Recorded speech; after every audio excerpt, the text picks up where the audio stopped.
2 രാജാക്കന്മാർ 13:18-19 വാക്യങ്ങൾ. അമ്പെടുക്ക എന്നവൻ പറഞ്ഞു. അവൻ എടുത്തു. നിലത്തടിക്ക എന്നവൻ ഇസ്രായേൽ രാജാവിനോട് പറഞ്ഞു. അവൻ 3 പ്രാവശ്യം അടിച്ചു നിർത്തി. അപ്പോൾ ദൈവപുരുഷൻ അവനോട് കോപിച്ചു. നീ 5-6 പ്രാവശ്യം അടിക്കേണ്ടിയിരുന്നു. 18 വാക്യത്തിൽ കാണുന്ന അമ്പ് അരാമ്യരുടെ മേൽ ഇസ്രായേലിന് ദൈവം നൽകുന്ന വിജയത്തിൻ്റെ പ്രതീകമാണ്. വാക്യം 17. അമ്പെടുത്ത് നിലത്തടിക്കുവാൻ എലീശ പ്രവാചകൻ ഇസ്രായേൽ രാജാവിനോട് കൽപ്പിക്കുന്നു. എത്ര തവണ അടിക്കണമെന്ന് പറയുന്നില്ല. അത് രാജാവിൻ്റെ സ്വാതന്ത്ര്യത്തിൽപ്പെട്ട കാര്യമായിരുന്നു. 3 തവണ അടിച്ചു നിർത്തി താൻ സംതൃപ്തനായി. വിശ്വാസത്തിൻ്റെ ഒരു അസാധാരണമായ കാൽവയ്പായി രാജാവ് അതിനെ കണക്കാക്കി. എന്നാൽ ദൈവവും എലീശ പ്രവാചകനും അതിൽ തൃപ്തരായിരുന്നില്ല. ദൈവം അതിനെ ഇപ്രകാരം വിലയിരുത്തുന്നു.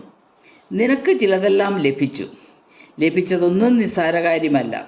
നിന്റെ വിശ്വാസത്തിനനുസരിച്ച് നിനക്ക് ലഭിച്ചു. എന്നാൽ നിനക്ക് ലഭിക്കുവാനുള്ള അനുഗ്രഹത്തിൻ്റെ പരിപൂർണതയിൽ എത്തുവാൻ നിനക്ക് കഴിഞ്ഞില്ല. അഥവാ ദൈവത്തിൻ്റെ ശ്രേഷ്ഠമായത് പ്രാപിക്കുവാൻ നിനക്ക് സാധിച്ചില്ല. ജയത്തിൻ്റെ പ്രതീകമായ അമ്പ് നിനക്ക് 5-6 തവണ അടിക്കാമായിരുന്നു.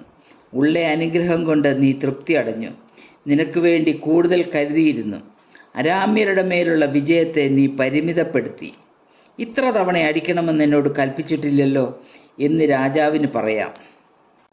എന്നാൽ ദൈവത്തിൻ്റെ പ്രവൃത്തിയെയും ഇസ്രായേലിന് കൊടുത്ത വിജയത്തെയും ജയാസ്ത്രം എന്ന പ്രതീകത്തെയും രാജാവ് ശരിയായി ഉൾക്കൊണ്ടില്ല. തൻ്റെ അനുഗ്രഹം പരിപൂർണതയിലെത്തുവാൻ അത് തടസ്സമായി. ഈ സംഭവം പല ആത്മീയ പാഠങ്ങൾ നമ്മെ പഠിപ്പിക്കുന്നു. ദൈവം നമുക്ക് വേണ്ടി ഒരുക്കിയിരിക്കുന്ന വാഗ്ദത്തങ്ങൾ നാം സ്വായത്തമാക്കിയില്ലെങ്കിൽ അനുഗ്രഹത്തിൻ്റെ പരിപൂർണത അനുഭവിക്കുവാൻ നമുക്ക് സാധിക്കുകയില്ല. എഫേസ്യർ 3:20-21 വാക്യങ്ങൾ. എന്നാൽ നാം ചോദിക്കുന്നതിലും നനയ്ക്കുന്നതിലും അത്യന്തം പരമായി ചെയ്യുവാൻ നമ്മിൽ വ്യാപരിക്കുന്ന ശക്തിയാൽ കഴിയുന്നവന്. അമ്പ് പ്രതീകമായിരുന്നതുപോലെ ദൈവം നമുക്ക് നൽകുന്ന ആത്മീയ വരങ്ങളും വിഭവങ്ങളും നമ്മുടെ സമയവും ദൈവം ആഗ്രഹിക്കുന്ന രീതിയിൽ പ്രയോജനപ്പെടുത്തേണ്ടതാണ്. പ്രതീകാത്മകമായ അമ്പ് നിലത്തടിക്കുന്നത് പോലെ നമ്മുടെ ആത്മീയ വരങ്ങളും പ്രവർത്തന നിരതമാക്കണം. എത്രമാത്രം നാം അത് അനുവദിക്കുന്നുവോ അത്രമാത്രമേ ദൈവത്തിന് നമ്മിൽ കൂടി പ്രവർത്തിക്കുവാൻ സാധിക്കുകയുള്ളൂ. രാജാവിന് അമ്പ് നിലത്തടിക്കുവാൻ അവസരം ലഭിച്ചു. എന്നാൽ ആ അവസരം താൻ ശരിയായി പ്രയോജനപ്പെടുത്തിയില്ല. എലീശ പ്രവാചകൻ്റെ മരണത്തിന് മുമ്പ് തനിക്ക് പ്രവർത്തിക്കുവാനുള്ള സമയവും ലഭിച്ചു. അതും താൻ വേണ്ട രീതിയിൽ പ്രയോജനപ്പെടുത്തിയില്ല. അവസരവും സമയവും ശരിയായ രീതിയിൽ വിനിയോഗിച്ചില്ല.